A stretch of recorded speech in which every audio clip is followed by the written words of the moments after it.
اعوذ باللہ من الشیطان الرجیم، بسم اللہ الرحمن الرحیم۔ السلام علیکم عزیز طلباء، آج ہم فے لکھنا سیکھیں گے، فے کی مشق کریں گے۔ سب سے پہلے آپ نقطہ لگائیں اور نقطے کے اندر قلم آدھا نقطے کے اندر اور آدھا قلم کے باہر اوپر کی طرف رکھیں، جیسے یہ ابھی خالی آپ کو دکھایا گیا ہے اوپر والا حصہ، اور آگے کی طرف سے آپ گھماتے ہوئے قلم کو پچھلی طرف لائیں، جیسے واو کا سر بناتے ہیں۔ اس کے بعد قلم کی نوک کے ساتھ آپ اس کی گردن بنائیں، قلم کی اوپر والی نوک کے ساتھ آپ گردن بنائیں گے۔ گردن بنانے کے بعد آپ نے پھر اس کے ساتھ چھوٹا یعنی کہ 5 قط کا بے یا تے جو ہے وہ آپ اس کی گردن کے ساتھ اٹیچ کریں گے، تو یہ آپ کا لفظ حرف پورا ہو جائے گا۔ اور یہاں پہ قلم کی موومنٹ چال دیکھیں یہ کس طرح ہے، اور یہ سیدھا۔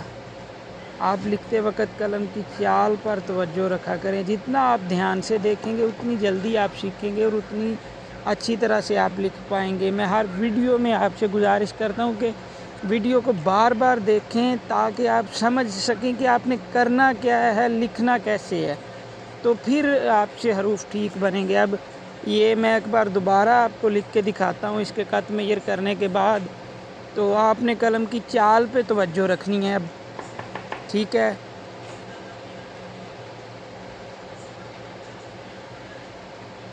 یہ فے کا نقطہ، یہ قط لگ گئے جی۔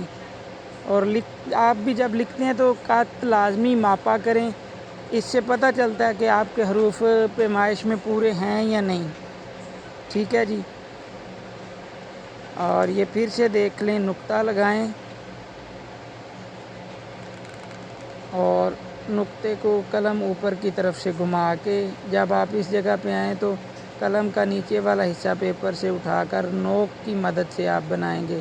اور اب یہاں پہ قلم یہ دیکھیں ترچھا ہے اور یہ آگے جاتے جاتے جاتے سیدھا ہو جائے گا، اور یہ فے کشید کیا جا رہا ہے، جیسے آپ 11 قط والا بے کشید کر کے لکھتے ہیں۔ یہ ویسے تو اتنے اساتذہ اتنا زیادہ کشید نہیں کرواتے، لیکن آپ فے کو کشید کرنے کی بھی مشق کریں۔ کشید سے مراد کہ آپ فے کو لمبا 11 قط جیسے بے لکھتے ہیں اسی طرح، تو یہ سیم نیچے آپ نے بے لکھنا ہے، اوپر گردن اور صرف اس کے سر میں تھوڑا سا ڈیفرنس ہے، باقی سیم وہی جیسے آپ بے لکھتے آ رہے ہیں، بڑے 11 قط والا اور چھوٹا 5 قط والا، سیم اسی طرح سے، ٹھیک ہے۔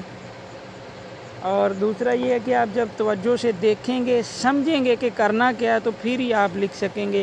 آپ لوگ جلدی میں دیکھتے ہیں اور فٹافٹ لکھنا شروع کر دیتے ہیں تو وہ ٹھیک لکھا نہیں جاتا۔ یہ چیزیں آپ دھیان میں رکھیں، کس جگہ پہ آپ نے نوک استعمال کرنی ہے قلم کی اور کہاں پہ آپ نے پورا قط استعمال کرنا ہے، اور قلم کا رخ کیسا رکھنا ہے آپ نے، یہ چیزیں سمجھنے سے ہی آپ کو آئیں گی۔ یہ قط آپ ضرور ناپا کریں اور زیادہ سے زیادہ مشق کیا کریں۔ کوئی چیز سمجھ نہ آئے تو کمنٹ کریں، ہم آپ کو کمنٹ میں بتائیں گے۔ شکریہ۔